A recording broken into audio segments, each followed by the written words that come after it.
नमस्कार. ओम महालक्ष्मी नमः. मार्गशीर्ष महिन्यात काही गुरुवारचे नियम आहेत. चला या व्हिडिओमध्ये आपण ते सर्व नियम जाणून घेऊया.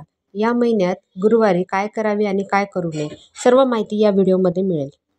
मार्गशीर्ष महिन्यात गुरुवारी संपूर्ण महिन्यात किंवा गुरुवारी देवीचे कोणतेही स्तोत्र मंत्र म्हणावेत.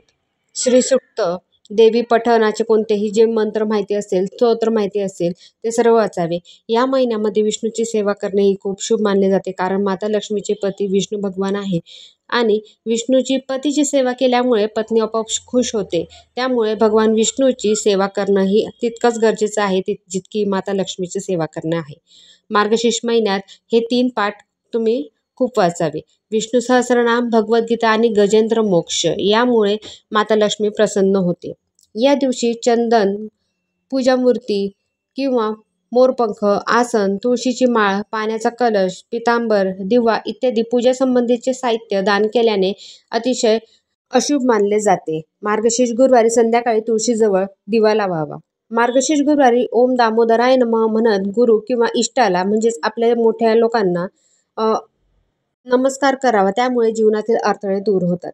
मार्गशीर्ष गुरुवारी स्त्रियांनी घराच्या मुख्य प्रवेशद्वारापासून अंगण आणि पूजा ठिकाणी तांदळाच्या पिठाची रांगोळी काढावी, म्हणजेच लक्ष्मीची पावले काढावी. हे मी माझ्या शॉर्ट व्हिडिओमध्ये सुद्धा सांगितलेले आहे.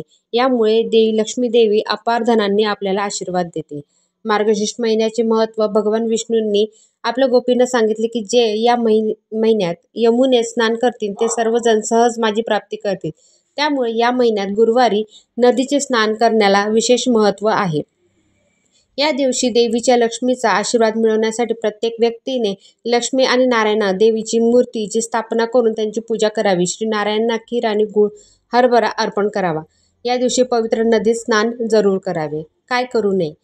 मार्गशीर्ष गुरुवारी या दिवशी ते केस कापू नये, नखे कापू नये, कोणावरही टीका करू नये किंवा ऐकू नये. वाईट केल्याने किंवा वाईट ऐकल्याने आपली जी भक्ती असते, जी सेवा असते ती नष्ट होते. तुमचे शिक्षक, आई-वडील, बहीण, काकू, मुली यांचा अनादर करू नका. कोणाशी किंवा घरात संभाषणात काही अडचण आली तर त्यावर टीका करू नका. जिरे सेवन करू नका. तामसिक किंवा मांसाहार सेवन करू नका. या दिवशी आपले विचार भौतिक सुखांपासून दूर ठेवा, म्हणजेच ब्रह्मचर्य पाळा. हा व्हिडिओ जास्तीत जास्त आपल्या मैत्रिणींपर्यंत शेअर करा, म्हणजेच तेही या प्रकारे सर्व मार्गशीर्ष सेवा करताना हे सगळे नियम पाळतील. म्हणजेच याचेच पुण्यसुद्धा तुम्हाला मिळेल.